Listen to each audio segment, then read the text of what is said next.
Hi,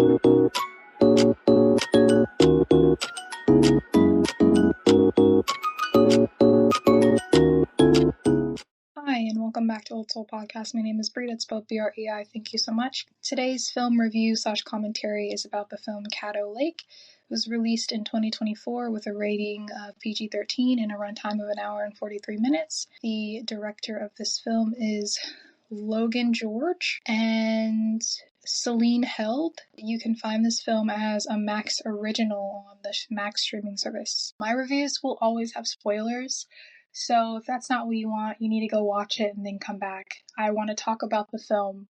I'm going to talk about it. And it's still rather new, so here we go. We have two main characters who we follow amongst this setting of mystery in this region that's called Caddo Lake. And you'll see some greenery, trees, but also kind of like a swamp setting and vibe. And you can tell that it's an integral part of the film and the plot. So we have one main character named Paris, and we have another main character named Ellie.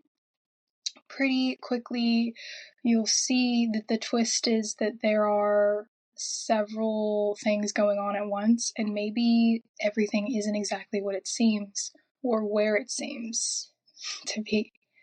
So Ellie she seems to be like in her late teens or maybe early 20s. I didn't really get a grasp for her age, but she seems young. She does not have a good relationship with her mother. In fact, her mother seems to be quite resentful toward her for the lack of presence of her father being around.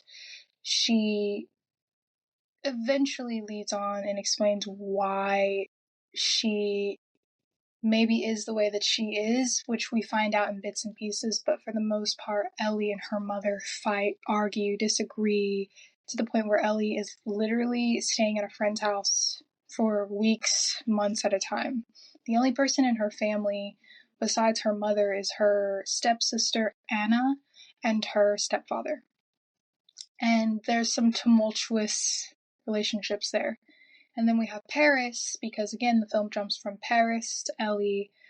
When we are presented with these characters, they don't really have a connection except for the lake and the location in which they live, which is the Caddo Lake area.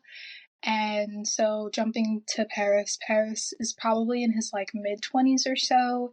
He lost his mom a while back, and that is something that has stuck with him gravely. He's still grieving, and I feel like when you do lose a loved one, especially someone that you're super close to and loved dearly, you never really stop grieving. And I don't know that it becomes easier. It just is, and you can tell with Paris specifically, but he's having a very hard time accepting her death. It's a known thing that she had these seizures, and she had a seizure apparently when she was driving and it caused an accident that killed her, but he still has a lot of unanswered questions, mostly because I think he just cannot let go of his mother, and also because he genuinely thinks that something weird is happening at Caddo Lake, which we find was and is the case later.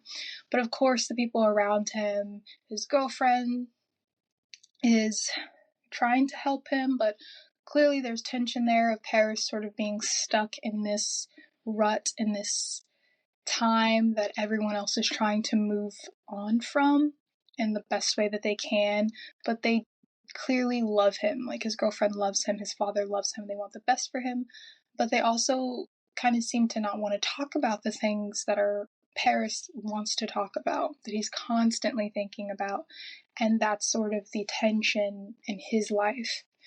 And I feel like the similarities between Ellie and Paris are that they both are in their world and they don't feel that they belong, or they feel lonely and isolated, and they have these questions and these wants for their lives that they just cannot really fulfill right away. So they're chasing for something elsewhere and finding solace in the memory, for Paris, the memory of his mother, for Ellie, with, helping her younger sister and being with her sibling.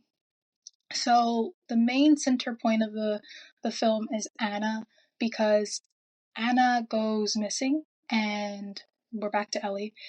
Anna is Ellie's younger stepsister, so basically by marriage, but sister nonetheless. And she goes missing. She's 8 years old. No one can find her. It's getting to the point where people are starting to blame each other in the family and blah, blah, blah, blah, blah, right? And I say blah, blah, blah, blah, blah because the blaming of other family members is kind of pretty fucked up, honestly. And it'd be one thing if there was like actual evidence of like, oh, this family member did something. It's just like you can tell they're tired, they're scared, they're stressed, and they're deflecting, specifically Ellie's mother, who I really want to understand, but through most of this film, I don't like her. I don't like her. And amongst Ellie and her family trying to find Anna, which they do not succeed at doing, Ellie discovers that she is losing her mind, or losing herself. Kind of at first is what I suppose she suspects, and then she finds out that she's literally going back in time. She's basically having deja vu. She's seen this scene play out before. She's already lived this specific experience. She sees her younger self, not so much younger in age, but like this other version of her from 2 weeks ago coming into the house. And she's like, but I'm already here. Like, there's crazy shit happening. And she's kind of realizing that the connection is Caddo Lake, where all those trees and swampy areas are. And she's realizing that Anna's missing not because of some creepy person who came and took her, but because she's not in this time zone. She's not in this space anymore. And then Paris, sort of, again having his tension with his father and his girlfriend, goes out to the Caddo Lake area, I guess to find answers. He's noticing that he's having these shakes. When he's there, I think Ellie has a little bit of that as well, but definitely Paris, and he ends up in another time zone after finding a young girl who he doesn't know the name of, but she's injured, and he goes to try to find her some help. And again, the film is definitely, I wouldn't say it's a slow burn, but I don't think that we jump into things right away. We have the exposition of the family dynamics with Paris and Ellie, and then we get into the crux of the Caddo Lake and the connection and the weird oddities happening, and then we are in the climax of things unraveling and ending. And so, yeah, he finds this young girl. He doesn't know her name. He sees she's injured. He was looking around, moving around these trees in Caddo Lake area, and he tries to help her find help, and he realizes that he's no longer in his time zone, which I think is like early 2000s for Paris. And for Ellie, it's like more modern, like 2020s, right? And he figures out he's in like 1950 or 1960. And he eventually does get her help, but then he realizes he needs to get the hell out of Dodge. And so he goes back after he knows that she has help, and he goes back through the lake or whatever, the forest, and he gets back home, but not without some trouble, right? And then Ellie sort of has her own method. She gets a rope and she tries to figure out how she can use that to her advantage. There's just a lot going on. Now, when Ellie does her little excursion, when she realizes that Anna is probably in a different time, wherever she ends up, she finds some way to get access to a computer, and so she looks up Anna, and she finds out that Anna, there are pictures of her from like the 1950s or 60s or whatever, and she obviously can only explain that by Anna getting lost in those woods and ending up in a different time zone just like she did, except obviously Anna's 8 years old and didn't know how to get back, and Ellie doesn't know if she can find her either. So she sort of immediately has this realization of, this is what happened to her. I don't know how to explain what's happening to me, let alone Anna. She seems healthy, she seems safe, she has had a life, or is having a life, right? Because Ellie is still in a different time zone. Anna has already lived, even though she's 8 years old, because she went back in time. it's so not confusing, but you definitely kind of might need to pause the movie and think about it and look at that family tree, because we're going to get into the family tree a little bit. And then Ellie, kind of, you can see as things are unraveling that she's accepted that she's lost her sister, but that she can accept it because her sister is going to have a fulfilling life and she's going to grow old. I mean, to the point that she sees how Anna dies, like the accident that killed her, which, if you remember, Paris's mother died in a car accident around the same time. So that's where the connection is coming together. Also, on Ellie's excursion and her time jump, she meets her mother and her younger self. And her mother had this whole notion this whole time that Ellie's father ran off with some other lady and she ran into her and blah, blah, blah. But the lady she ran into was Ellie, her daughter, her daughter at an older age. So it's really crazy. You see like missing posters of Paris, because again, Ellie went back in time to Paris's time zone, which was like early 2000s, and then Paris went way further back in time and dropped Anna off and then went back home, and then Ellie's gonna make it back home. At this point, she's been gone for a while. The family's just glad to see her, and they assumed that she had gotten lost trying to find Anna, which basically is what happened, but she can't really explain anything. She just kind of tells her stepfather that Anna's okay. She really is.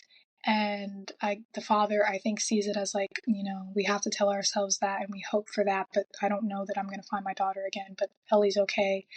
So that's some positivity. But I think Ellie's really trying to express to her stepfather that, like, no, like, she is okay, but I can't really just tell you this because you won't believe me. But when she gets home, this is probably the first time that she's ever really deeply connected to her mother in this way.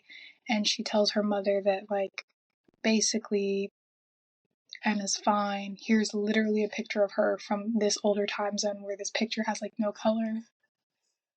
And I know it, Mom, and her name was Anna. And then she says the last name. And then the mother is realizing, as we all are sort of connecting the dots and have been for a while, that Anna is the mother of Paris, who was her boyfriend's mom, who is the father of Ellie. Anna is her stepdaughter, but not her biological daughter. Ellie saw her mother and her younger self in the past. She never ran into Paris. Unfortunately, through this whole thing, that's what's really sad. Celeste sort of gets closure in that Paris didn't leave her intentionally. He got lost, which we'll get into in a minute. Ellie can realize that, her father also did not leave her. He got lost, probably in the same way that she would have if she hadn't made it back in time. And that Anna did get lost, but she lived a life. And she was connected to all of them in a different way. And again, maybe Anna could have tried to get back home, but she was unconscious when Paris found her and saved her. She probably didn't really understand what was going on. She was 8 years old. If she had said anything, people probably would have thought that she just needed some time. What are you going to do? She was 8. And then, so we are back to Paris. He comes home after dropping Anna off, right? But the thing is that he never actually makes it home. He jumps to the 2020s. I don't know at that point if he could even have gone back anyway, but he ends up there and he's found in the area where Anna went missing, so they're suspecting him as someone who probably harmed her. And he makes himself look super suspicious because he just grabs a random boat that he doesn't own, which is basically theft. And he runs off and the police are trying to, question him. Very minimal questions. It's not like he's in a police office, but still. And so he goes kind of on the run, and I think they catch him, but then they take him to a hospital because he does have injuries. And he's at this hospital and he's realizing that he's realizing that the girl that he saved was his mother, who's currently the girl who is missing in this time zone, but the girl he saved and put in the earlier, way, way back ancient time zone was his mother. And he's realizing that he thought he was home, but he's not home. He's jumped again, but to an either further time. He's realizing, at the same time that he's at the hospital dealing with all this craziness and realizing all these things, that his father is currently in that hospital, and he goes in there, he talks to his dad, who at this point would have been looking for Paris for years, and finally he sees his son, and Paris is explaining to him, like, oh my god, I found mom, I saved mom. And obviously, I can't even imagine what the father was thinking, because the father, again, would have been looking for his son for years. He's much older now. He's seeing his son in the flesh at the same age that he last saw him in, and he's saying all these things. And it's just sad. And the dad can't really speak. You can tell he's older and he's in the hospital, probably on his last leg, but all these emotional things happening. And then basically Paris has to escape the hospital because the police are obviously going to want to take him in for questioning and blame him for Anna's murder, which, well, we don't know that she's been murdered, but she's missing, and her blood is probably on him because he saved her in another time zone. It's all very complicated in a way and convoluted. But ultimately, the real thing that happened is that he found her, he saved her, he realized later that that was his mother that he saved, and that he thought that he had gone home, but he had actually jumped to the 2020s, which is Ellie's time zone, and now the girl that he saved is his mother, who is still missing, and he is a suspect. And he got to see his dad again. And as he's trying to go and run from the cops, he's really just trying to get back to Caddo Lake before he's stuck there, I suppose. And he wants to go back to his time zone, to be with his family and to live his life again. Maybe now with all these problems having resolutions. And he tries that, but it doesn't really work. And along the way, he runs into his girlfriend in the modern age, and she's just kind of shell-shocked, like, can't even believe it looks like him. But they don't have time to talk. He doesn't realize it's her, but I think she realizes it's him, right? And in this whole sort of running cat and mouse chase with him and the cops and all these questions that the audience is getting answered as we go and we move with him and Ellie, he dies. I believe he probably drowned because he jumps off this bridge trying to escape the cops so that he can get home, and it doesn't work because it's raining that day and it's bad. And so he doesn't really get any resolution. There's all these questions unanswered for his family, and that's when we get back to the point of Ellie's mother thinking that he left, but he didn't. He just died in another time zone, which is so sad. And Ellie also being reassured of all these details after experiencing what happened, but luckily she got back home to her time zone. So this film is sort of like a cool, twisted web of time travel, and the way that it unravels is executed very well, I think. And even when we have an inkling of what's going to happen, when it finally does, it feels good. It doesn't feel like anticlimactic, and it doesn't feel like, even though we're assuming that we could figure out the story quickly, they still give us a little bit of twist, and it's still fun to watch, and also sad, obviously, but just like the experience of it is good, and the actors did incredible, and I really, really enjoyed this film, and I hope you enjoyed my sort of breakdown of the experiences of these characters and what's going on. And maybe when you watch it, you'll find some things that I didn't notice, or maybe there's something I got wrong. But for the most part, I think the cool thing about this film is that I think this is one of those films, if you watch it several times, you're going to notice small things over and over again, and maybe even more context over and over again, with all these little bits of foreshadowing and riddles and mystery. And I really, really enjoyed it, so I hope you do too. Bye.